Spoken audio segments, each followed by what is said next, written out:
are the curator from the Old Colony Historical Society in Taunton. And her name is Jane and Emac Canberra. And we're glad that she's here. She comes to us from Somerset. And I think that most of us are, an awful lot of us are natives of the area. And we're very familiar with Taunton. And I think most of us, when we think of Taunton, one of the things that we think of is silver, and especially Reed and Barton. And by golly, I never knew that they were also famous, as Jane is going to tell us, for what? Stoves. Stoves. What kind of stoves? Glenwoods. And how many remember either a grandmother or a mother having a Glenwood? Let's see, show of hands. A lot of people. And I remember a Glenwood stove in my grandmother's house. And I remember her saying on Thanksgiving, a big, beautiful, black, shiny Glenwood stove. And I remember her saying on Thanksgiving, do you know what your grandfather has just done? He's just brought in an armful of wood, and he's putting that in the stove, and he's going to burn that turkey. Well, we never did have burned turkey, but I can almost hear her words right now talking about that Glenwood and Grandpa putting in far too much wood at the wrong time. But anyway, we're glad to welcome Jane, and she's going to tell us. I'm going to tell you a little bit. I'm going to read just a little bit. We had wonderful, wonderful publicity from this group. And I'm going to read you just a little bit what their publicity was all about. Making cooking easy with Old Colony stoves. That's their motto, the motto of the Glenwood stove. Making cooking easy with Old Colony stoves is going to be presented to us tonight by Jane Emac Canberra, curator of the Old Colony Historical Society. Mrs. Emac Canberra has researched Taunton's industrial history throughout her 19 years with the Old Colony Historical Society. She and I were talking about the fact that she's really been with them 20 years. This July will be 20 years. I said, my goodness, you must have been a girl when you started working there. But anyway, she knows what she's talking about because she's been with them for 20 years. Making cooking easy was the advertising slogan for one of the country's best-known stoves, the Glenwood Range, made in Taunton. In many ways, Taunton's story in America's history is especially true when looking at its industrial history. Like many eastern cities in the 19th century, widespread industries such as textiles, machine works, and brickyards drew thousands of immigrant workers, swelling the population and affecting every aspect of life for the city residents. However, Taunton can claim some specialties found nowhere else that reflect the craftsmanship, ingenuity, and dedication of those workers. The Taunton region was an excellent location for the 17th century ironworks. It became a major stove manufacturing center. Now you're on. Okay.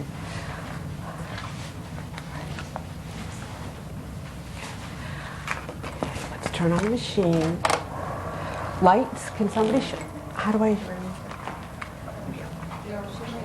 You going to use that, Jay? Yes. Lights. Yes. There you go.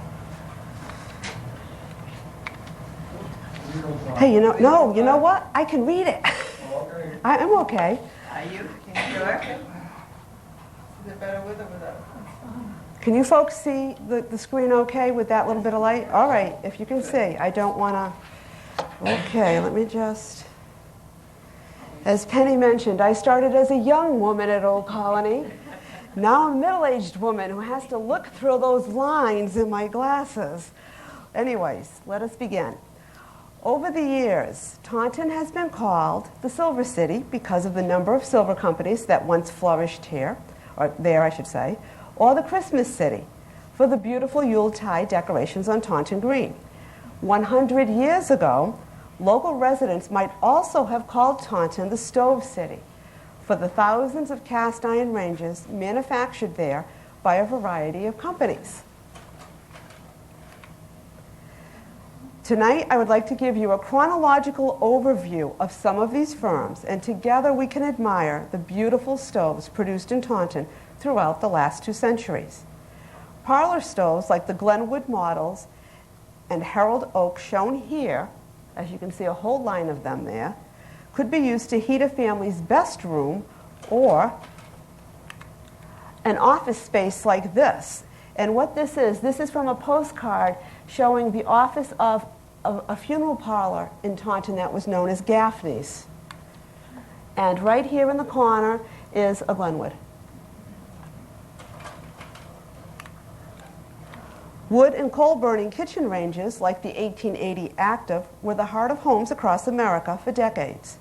Generations grew up with the tantalizing aromas of mothers' and grandmothers' recipes, or grandfathers, being prepared on a scientifically engineered household tool that was a feast for their eyes. The kitchen became not just the space where basic food preparation was done, but a room where family members gathered for warmth and conversation.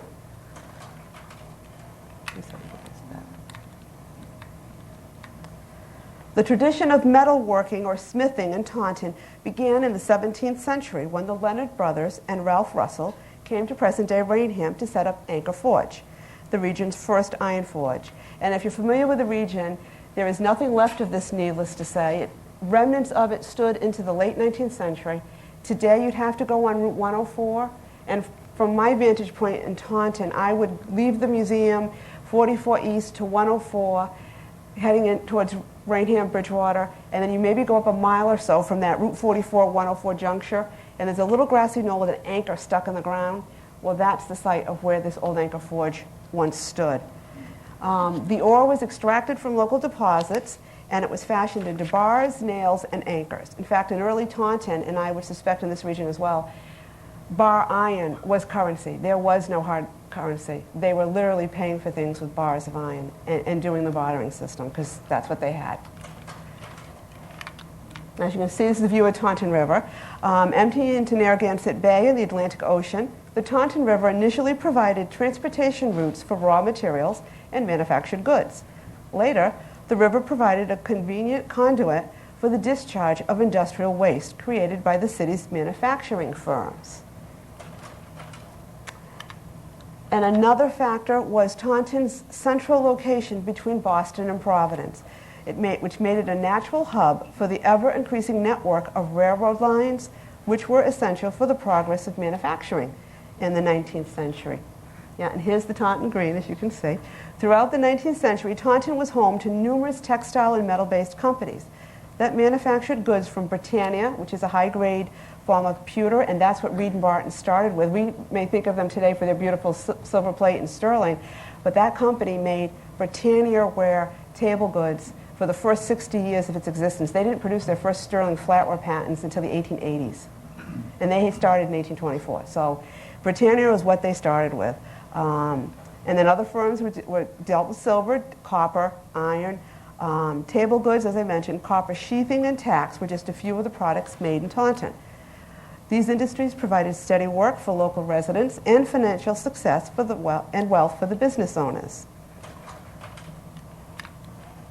This is an aerial view of Taunton Green, and it shows that the city had flourished as a place of commerce because what you see with its torch, these days drive around the Taunton Green and the courthouse looks pretty silly because that torch is gone. For its own safety, it was taken down and is currently stored in the basement of some of the DPW offices in the town, in the city, because it was just leaning, and they're afraid it was just going to come toppling off. So, but you see the dome of the county courthouse. Was that on the courthouse?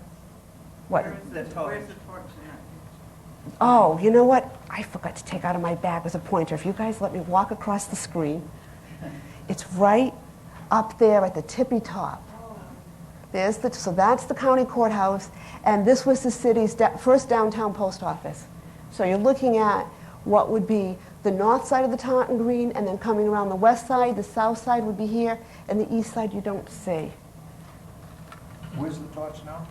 It is somewhere, the Taunton DPW has it stashed in the basement of a city building. Has anybody seen it lately? No, we haven't. I mean, they called us. Senator Mark Pacheco, I'm giving you an aside here.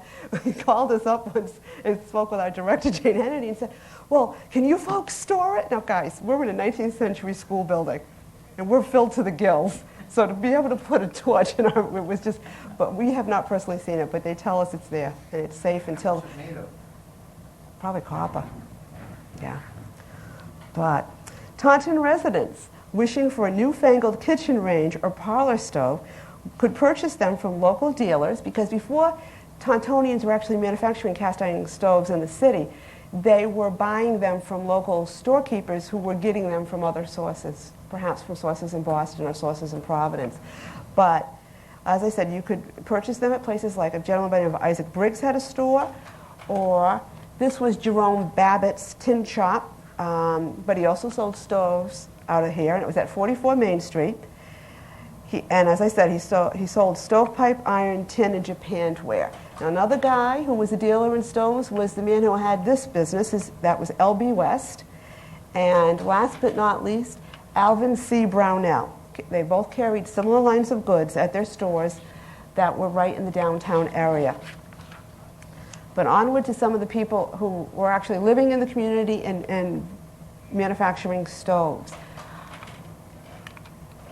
This is a print from a catalog in our archival collections. And as you see there, it's the Whittington Stove Foundry. It was begun in 1845 by a Deacon Lemuel Leonard. He built this foundry in the Whittington section of Taunton, which would go up Bay Street off of 138, and you end up in Whittington. And when he built this, he built it for the casting of stoves and iron household goods. He leased the operation to his son, who was Lemuel Mason Leonard, in March of 1849 for the sum of $300 a year. Now, stoves manufactured by L.M. Leonard had trade names like the Gazelle, the Arctic, the Spartan, and the Boston Belle. And also, too, like a lot of other people, he was constantly looking for improvements and trying to tinker with this and tinker with that to make his stoves a little bit better. He created this patent. Now, this is the son, Lemuel M. Leonard, created this miniature patent model in 1859. It demonstrates an innovative arrangement of cast iron plates that can be removed from the oven's interior for cleaning. You don't see this because when I tried to take this slide, this is, as I said, it's a miniature. I was able to get the top of it, but when I tried to take the side view that would actually show you the little openings in the grates, the slide it was too dark. You couldn't really see it, so we went with this slide instead. This model, this little miniature, rests on top of an actual full-size stove, which he called the Walker's Portable Range, and they're both on display, and both the miniature you see here and the full-size range that it sits on normally have that plate arrangement. Now, this was also taken from that catalog that had the etching of the foundry. The catalog is dated 1862, and this was one of his other models. It's the Orion, and you can see he's got to tell us that it illustrates those patent oven with the movable parts. In 1865, he built a larger foundry on Whale Street, and he continued to manufacture stoves there until his death in 1876. Now, after 1876, the firm continued. It was incorporated as the Leonard Cooperative Foundry Company, and then it was renamed the New England Stove Company. They manufactured stoves there until 1905. So here's a business that went from the 1840s on into the very early 20th century. Trade cards from our collections at Oak CHS. Another firm, established in 1854, was the Taunton Iron Works Company. and it was located in the Ware Village section of Taunton, a place that would be really, really important to the manufacture of cast iron stoves in Taunton later on. Now, for Taunton Iron Works, their local office, sales rooms, and foundry were on the corner of West Water and 5th Streets. In addition to stoves, the firm manufactured iron pipe for the Pennsylvania oil fields. During the 1860s, they had 20 men making pipe while 40 men made stoves. And at that time, they were selling their stoves for $15 a piece, which we went on a website and we tried to match that money versus our money. Well, $15 in the 1860s is equivalent in today's currency to about $338 for a stove. Yep. In the late 19th century, the Taunton Iron Works' most popular product was their Quaker and their Quaker Junior line of stoves and ranges. They were sold throughout New England, the Midwest, and the West Coast. Now, other trade cards in our collections at Oak Colony list dealers in Boston, Chicago, and San Francisco. The stoves were marketed, as you can see there, as the queen of the kitchen. And this trade card, heading in a up and down direction, you see it says over 40,000 now in use. And here is an actual Quaker range from a gentleman's stove shop down in Barnstable. It's called the Barnstable Stove Shop, and the gentleman who owns it and runs the stove shop is a guy by the name of Doug Pacheco, that we got to know last summer and into the fall. And actually, he knew about tonight, and I don't know. He lives, as he said, he lives down in Barnstable, so maybe he couldn't get off the Cape with all the snow. But he was going to try to come tonight. But, anyways, a range like this had over 260 cast iron parts. After drawings were done, patent makers created and pieced together both wooden and iron models of the stove.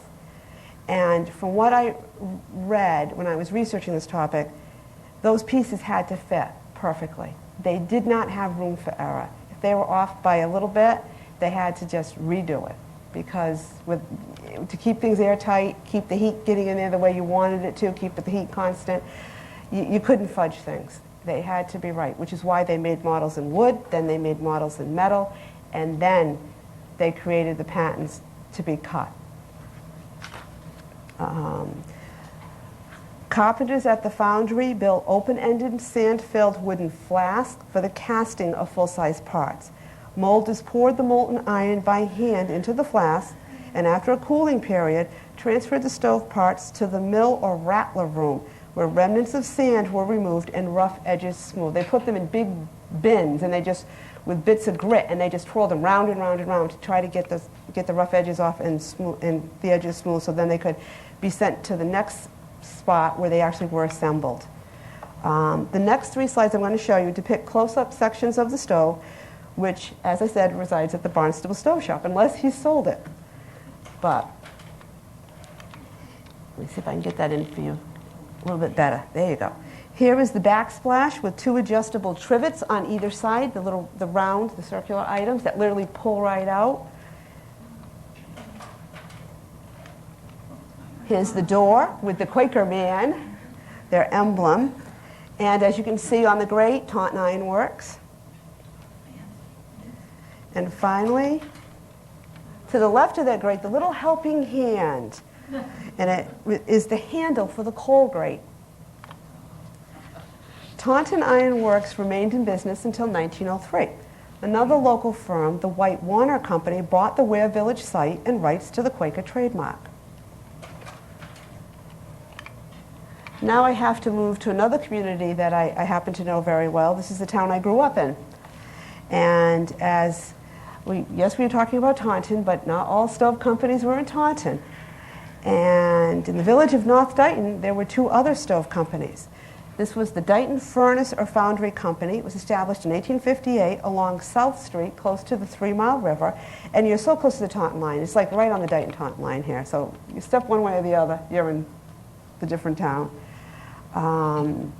They were best known for what they called their Winthrop ranges and heaters, as you can see in this image. By the mid-19th century, both native-born Americans and immigrant groups such as the Irish made up the workforces at local stove factories. like Lemuel Leonard's firm, Dighton Furnace, also managed cast iron cookware, which you can see here in the lower right-hand corner. Also note that some of the employees in this image are holding stove parts or measuring devices. We have a clamp here, looks like a saw, oven, a door piece here, leading us to think at Old Colony that what we're looking at here is a picture of the firm's patent makers. Now, one of their grandest models was this example. It was called the Hotel Winthrop, as you can see there. In 1916, it retailed for $60, which put it today at $1,000. According to the catalog, and we have the catalog at our museum, it was 5 feet tall, 750 pounds. I'd hate to move that into a site. The stove was best suited for, quote, restaurants, boarding houses, large towboats, hotels, or construction gangs of workmen, where a large, heavy, durable range is required for hard service and cooking and heating water in large quantities, end quote. Elevated oven, the two-door elevated oven, you can see is right there, is at the top, and the water reservoir is to the right. Now, in contrast, here's one of the firm's planer models. It was called the Fulton Cannon stove, and it was billed as a powerful all-cast heater for railway stations, warehouses, workshops, factories, etc. It sold in 3 different sizes, and in its time, it cost between $7.50 and $15. So it's $130 to $260 today. By the 1910s, Dighton Furnace Company sold their stoves directly from the foundry to the consumer at wholesale prices. Some of the ads would say things like, take the trolley down to our showroom and pick your stove out, and you can make arrangements for your stove to be shipped back on the local train to to the closest spot near your house. They claimed that their stoves, by doing this, their stoves cost an average $12 to $15 less than comparable models made by their competitors. Fortunately for them, the competitive pricing didn't work because by 1917 they were out of business. But don't worry, because on the other end of what is today's Railroad Ave, the end that is now a dead end, you had this firm, the North Dighton Cooperative Stove Company. And at the time, they were near what was the North Dighton Railroad Depot, which was very important so they could ship their materials in and ship their stoves out.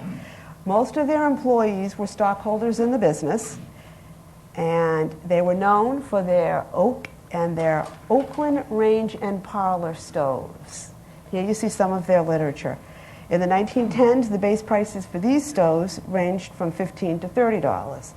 The company dropped the co-op from their name in 1919, and they manufactured stoves as the North Dighton Stove Company until the 1920s. So there's just a little overview of some of the firms. Here's an aerial view of Ware Village.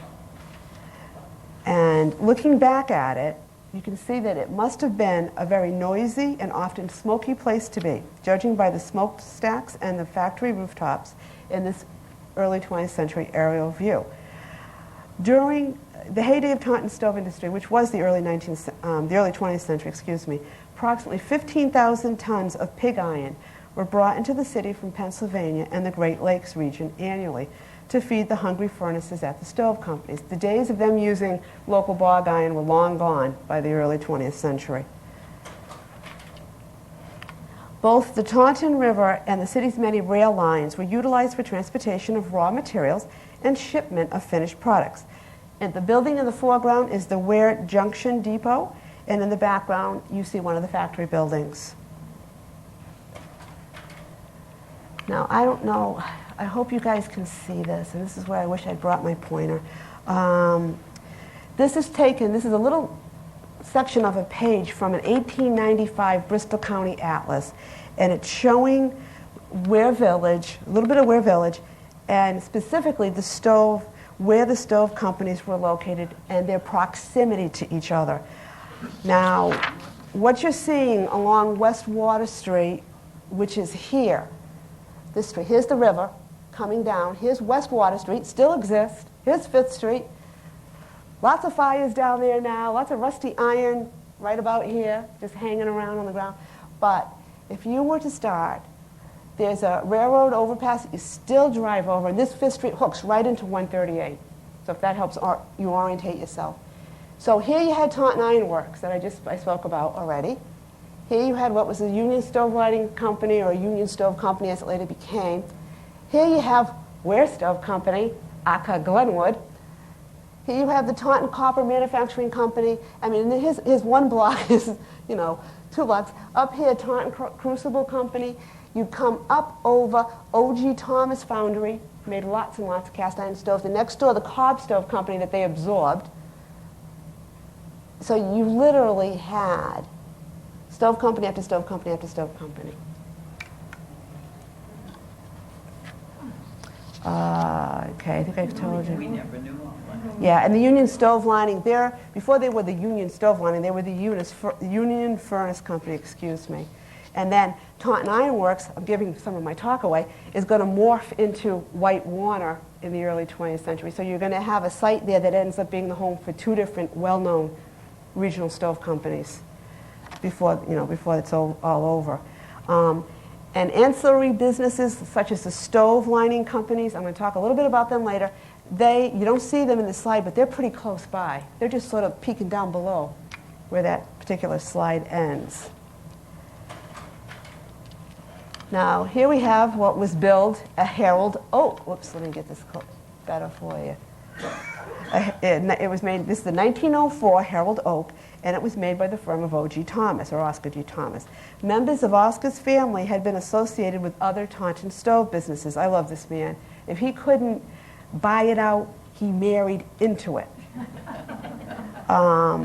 His maternal grandfather was a guy by the name of Sampson Perkins, who had a partner, John Eddy, and Perkins and Eddy manufactured stoves and plows at the West Water Street site beginning in 1843.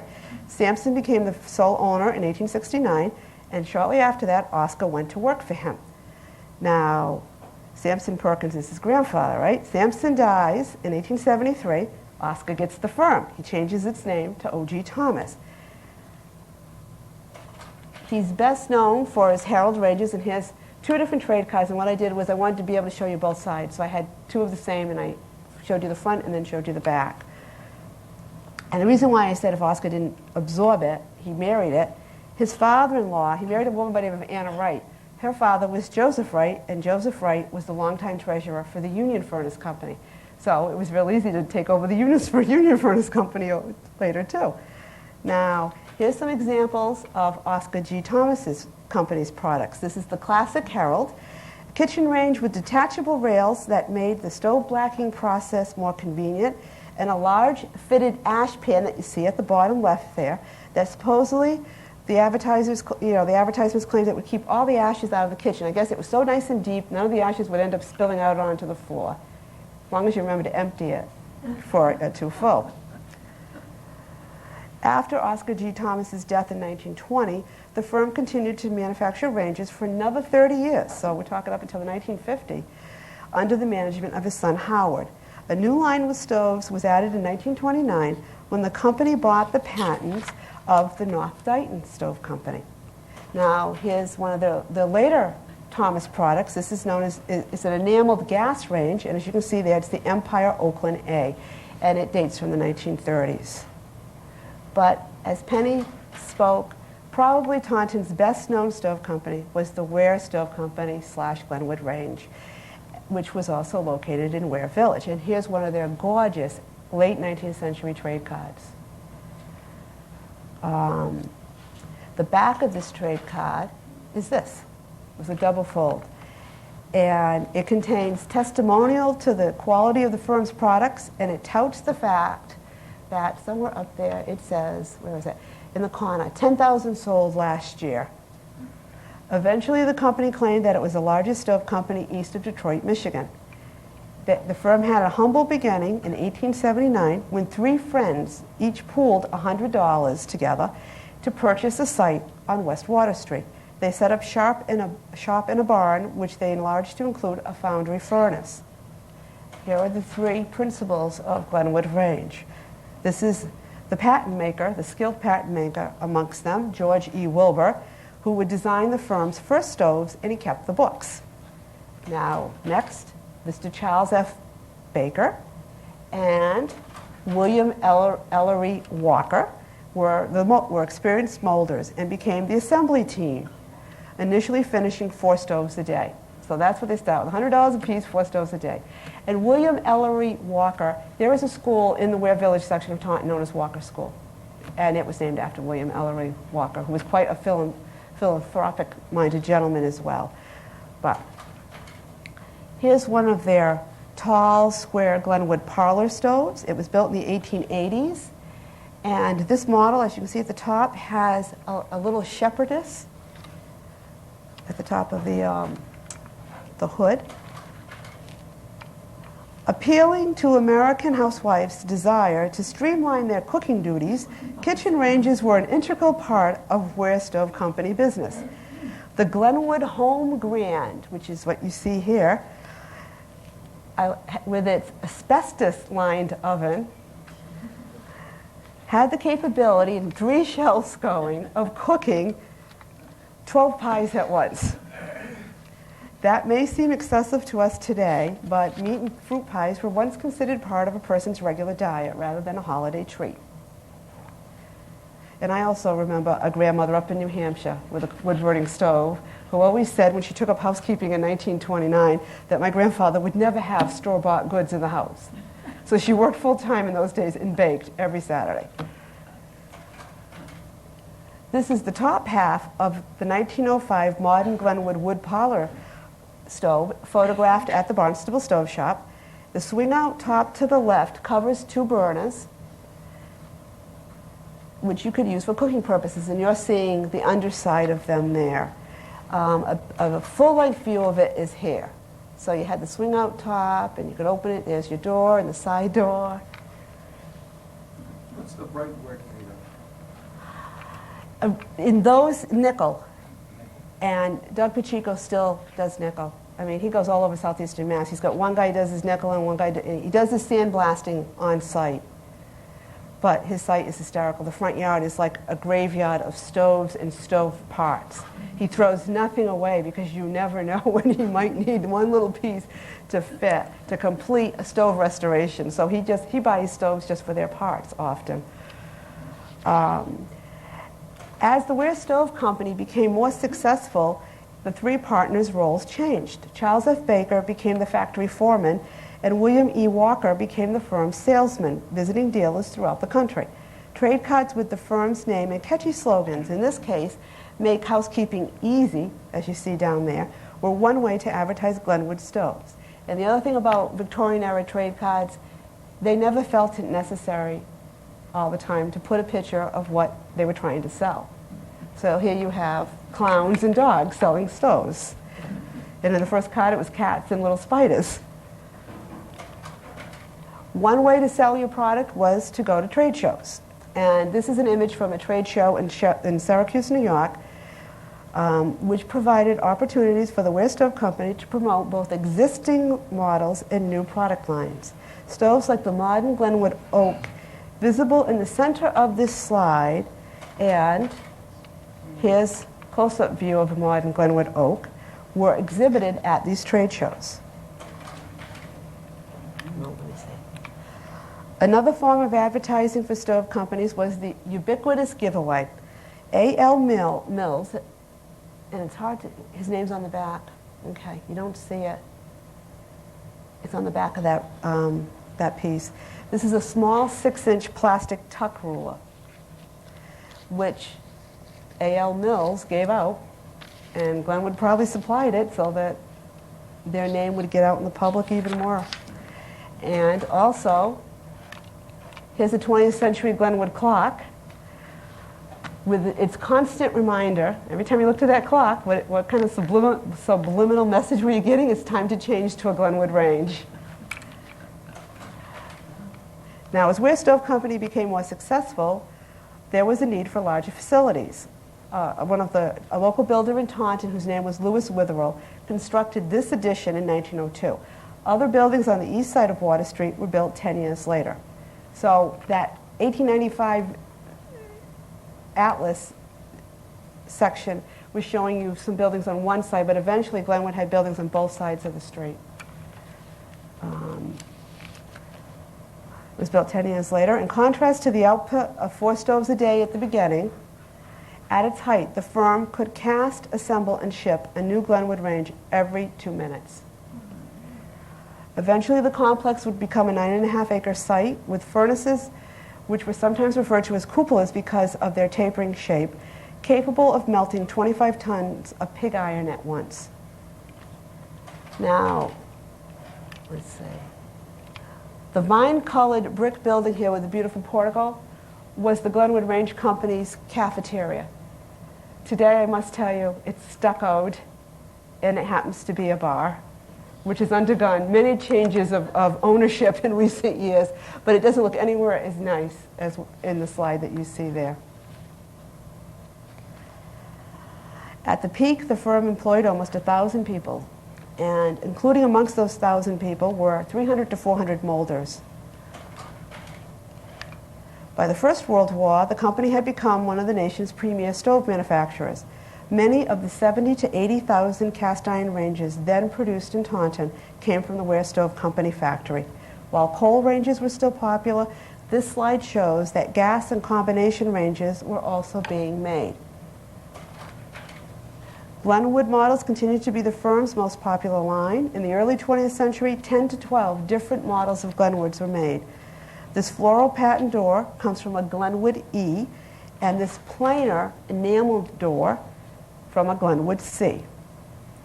Glenwood, the model was so popular that by 1924, the company legally changed their name to Glenwood Range because they sold more Glenwood Range models than anything else. In fact, by that point, that's probably all they sold.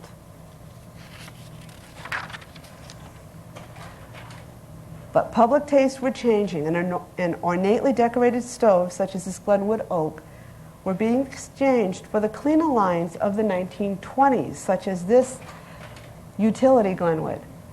So here they are at their height of fanciness, beautiful, beautiful pieces of art, as well as functioning, household tools. And then, as time went on, enameled cast iron, pretty enamels. I've seen mint green Glenwoods, I've seen white, I've seen yellow, but nevertheless, the styles changed and they weren't as fancy as they once were. And here's another one from the 1930s, which is currently being restored, at least was this summer, was being restored at the Barnstable Stove Shop. Now, although Glenwood Range Company ceased foundry operations in 1949, the company kept a retail and service presence in Taunton until the early 1990s. From what we found out, by 1979, they'd moved to Ohio, and I want to say it's Delaware, Ohio they moved to. They moved their foundry operations there. And by 1979, they had become a subsidiary of Raytheon. Raytheon bought them out. And in preparation for this talk, we got on the net again, and we tried to figure out if Raytheon still marketed them, if they still existed as an entity, and we can't find them. We think Raytheon gobbled them up and spit them out, basically. But these two gentlemen, sitting on top of one of their products, they're so proud, were the progenitors of another firm in town, and the company that they created was the White Warner Company. Began in 1882 with a partnership of Charles P. White and George L. Walker, who were manufacturing stoves at a Tremont Street site. Richard E. Warner joined them the following year, and when Walker retired in 1886, the firm's name was changed to the White Warner Company. In this slide, Charles P. White is on the left and Richard E. Warner is on the right, and they are seated on one of their firm's products, the Cyclone kitchen range. Now, Charles P. White was an experienced molder who had worked for both Sampson Perkins and O.G. Thomas before he went into business for himself. Both of these patents were issued to White for improvements he made to fire grates in 1886 and again in 1895. White Warner was also known for their household ranges, which you don't see in this trade card, but that's okay. It's a nice winter scene. And if you want to see a real White Warner household range, well, I have to show you the next slide because here is one. A fire broke out at Whitewater's Tremont Street site on August 2nd, 1903, destroying all but 2 buildings. 11 days later, the firm purchased the former Taunton Iron Works complex on the corner of West Water and 5th Streets. Another fire, this time at the Ware Village site in 1912, necessitated yet another round of rebuilding for Whitewater. This was the result. The company ran both sites, employing over 200 people, including 75 molders. Now, when the Whitewater Company purchased Taunton Iron Works, they also acquired the Quaker trademark, which you see here on this oven door. Their marketing slogan was "Built to Bake," as you can see up at the top. And they used it in some of their advertising giveaways. So what you see is a luggage strap on the left, an oval hand mirror, and down below is a glass paperweight with that same image that I showed you.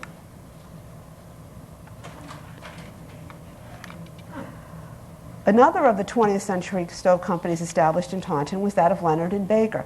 Chester N. Leonard and Eugene L. Baker and Lewis L. Lincoln incorporated the company in 1908. All 3 men had previously worked at the Ware Stove Company. The firm's popular product lines were the Fairmont, Glendale, and after they purchased the Somerset Stove Foundry, the Barstow. And I had a man call me from Brighton this last week. He's got a Leonard and Baker up in Brighton. That is, he remembers his grandfather going to Taunton in a wagon to buy and bringing back. And his stoves, I think, has, not Brooklyn. Brooklyn? It's a totally different model name that I'm just not familiar with. But it says Leonard Baker, Taunton, Mass on it, so it has to be. Now, as I mentioned earlier, ancillary businesses developed in Taunton supplying additional materials to the stove industry. This section of the 1895 Bristol County Atlas illustrates the location of several stove lining companies. So, all right, I've got to find them. All righty. That first slide I showed you, there's that Taunton Iron Works, 5th Street and West Water. So you don't come down very far. Actually, Presbury was on the corner, I think, of President Somerset Ave. There's Presbury Stove Lining Company. Here's the Williams Stove Lining Company. And a little bit further down here was yet another stove lining company. Alrighty. As I said, Taunton Stove Lining was on the corner of Somerset Ave and Highland. Presbury, 5th Street, below the rail lines. Okay, there's Taunton. I messed up. Taunton Stove Lining is over there on Somerset Ave. Presbury's by the railroad tracks, and then here's Williams Stove Lining right off the water. Alrighty. Now, schooners traveling up and down the Taunton River were transporting, not only were they bringing in thousands of tons of pig iron to produce these stoves, they were bringing in thousands of tons of multicolored clay from New Jersey every summer for the various stove and stove lining companies. Here's a postcard showing the Presbury Stove Lining Company. It was begun in 1826 for the manufacture of fire, brick, and stove linings. Like the stoves themselves, interior linings were created for wooden molds.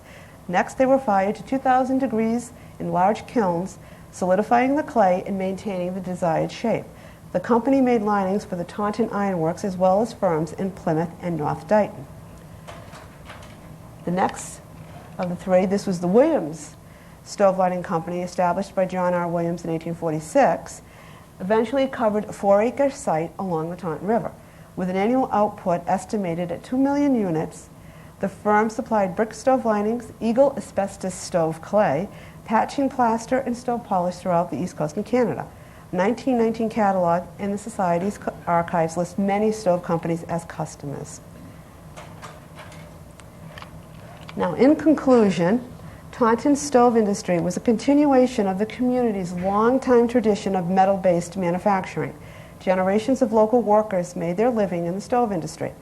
With painstaking attention to detail, designers, patent makers, molders, and mounters fashioned aesthetically pleasing and well-made products like this Glenwood for over 100 years. This one awaits restoration at the Barnstable Stove Shop, proving that the cast iron stove still provides employment for some. It's pretty rusty. Because they were more efficient than fireplaces, parlor stoves like this one allowed houses to be heated more comfortably. You can see that. Although their purpose was a utilitarian one, that of cooking food and heating spaces, kitchen ranges and parlor stoves were also designed to be beautiful.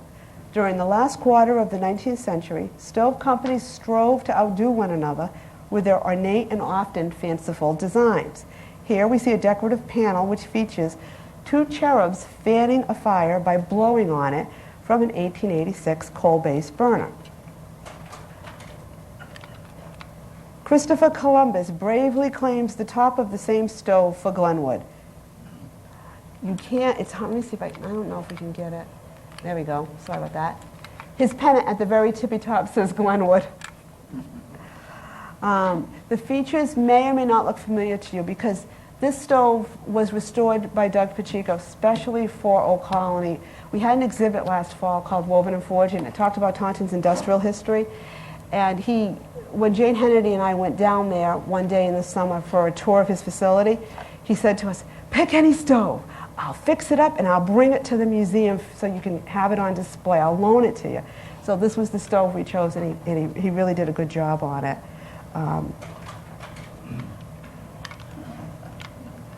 All this ornamentation was meant to catch the eye of the American housewife, but for her, the cast iron stove represented a new discovery in the kitchen. The advent of the cast iron kitchen range in the mid-19th century was a major improvement from the rigors of hearth cooking. Considered the cornerstone of a modern kitchen, they really did what the shepherdess in this Glenwood trade card claims. They make cooking easy. And that is the end. Okay, thank you for bearing with me. And if you have any questions, comments, feel free. Memories? Did I get it wrong? Yes.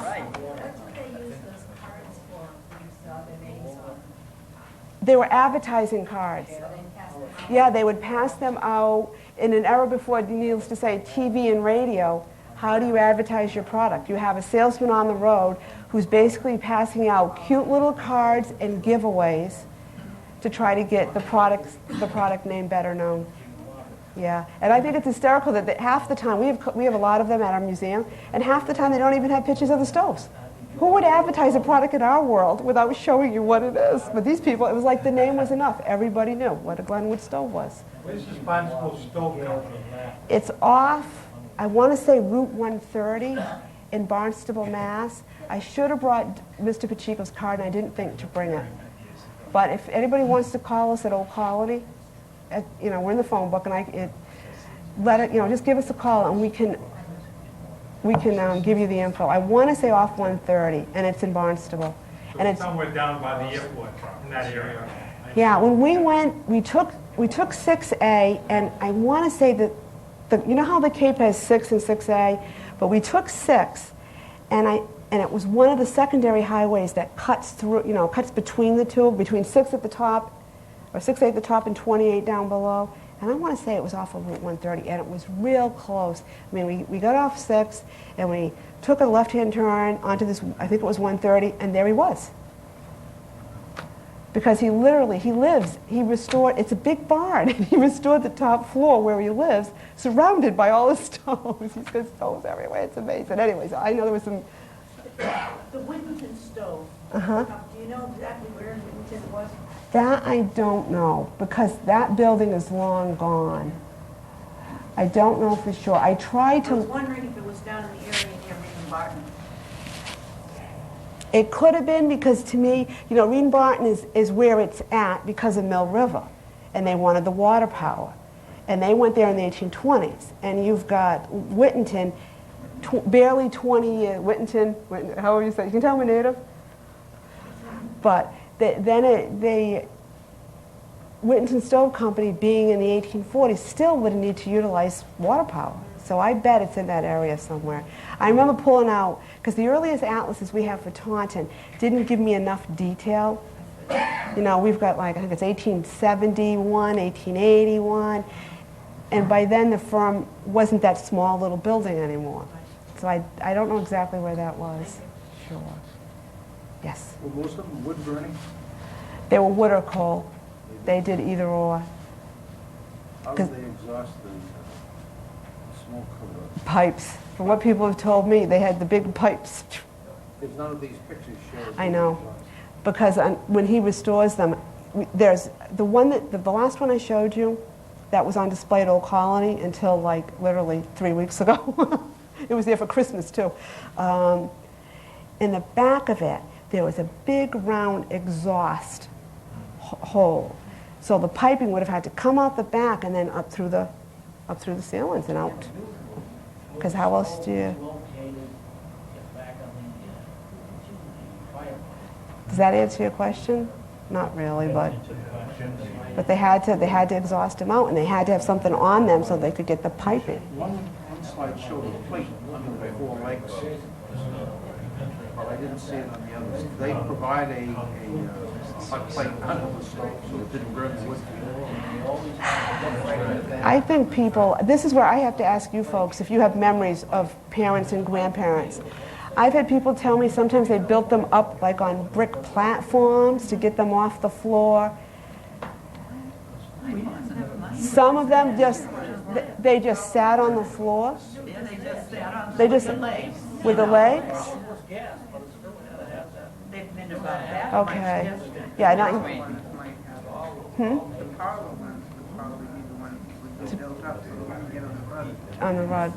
And the parlor stoves tend to be square or round. They tend to be cylindrical, whereas the kitchen models are just these huge, hunking, rectangular. Boom. Anybody else? Anybody? No? I fell in the pond and I came home and dried it up and they opened the door and I sat around the stove. The stove, yeah. And I know a lot of people have told me about being young, being young kids and remembering seeing people, having to go out to the shed and bring the wood in or bring the coal in. My grandmother's house was a New Hampshire house, so you had the shed attached to the back end of it and you walked past the coal to get into the house. I think they put coils in there so that you could heat your water too. There was kerosene. I think, okay, maybe the later models. Kerosene, yeah. But the early, early as in the 1850s, 60s, 70s, 80 models, they adapt those, yeah, because originally you just had to heat the water on top of the stove, or if you had the water heater attachment, you had to put your food on the burners or in the oven.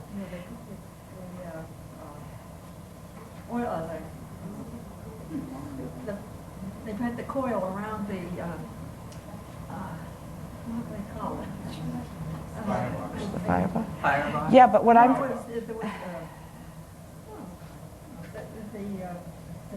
The oil went into the round thing. yeah. What did they? Wasn't that kerosene? Kerosene, yeah, the round thing, and they had a wick in there. Yeah. Wick in there, but then they had the coil around the outside Oh. for the heat of the water and it. Right, that's what those were conversions.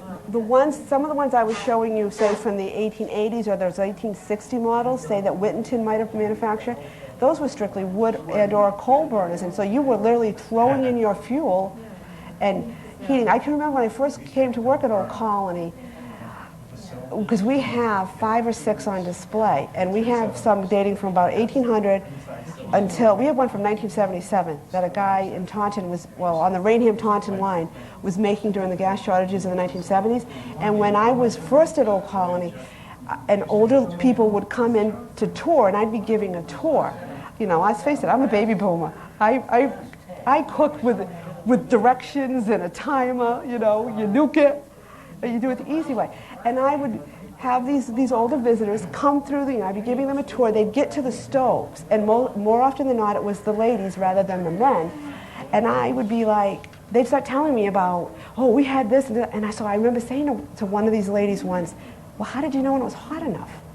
Because there's no oven temperature there. There's no way. And the woman, I'll never forget this, she just looked at me and said, well, you just knew. My mother would just put her arm in to test it, and if it was warm enough, she knew she could bake. I was like, okay. Because like I said, I want a timer. I want to know that you set it for this temperature and you put it in for this many minutes and it's done. But it was just, you developed a feel. You had to. It was done. Yeah. And the only direct heat was coming off the 2 burners that were underneath the grate. Because we've got an 1884 kitchen Glenwood in our collections where it's a 6 burner, but 4 of the burners are over the oven box. So the heat was coming off the grate and just, you know, iron being a conductor was just moving across to cook. You know, so you weren't like sticking stuff under the flames. Anyways, I could go on forever, so I better stop. Well, we thank you very much. All righty. You've given us an awful lot to take home with us. Thank you. No problem. James. No Very problem. good. Very good. But I have to admit, Doug did not show us one, you know, he didn't actually like fill one up with wood or coal and turn one on for us. No, that he did not do. So, but, first thing,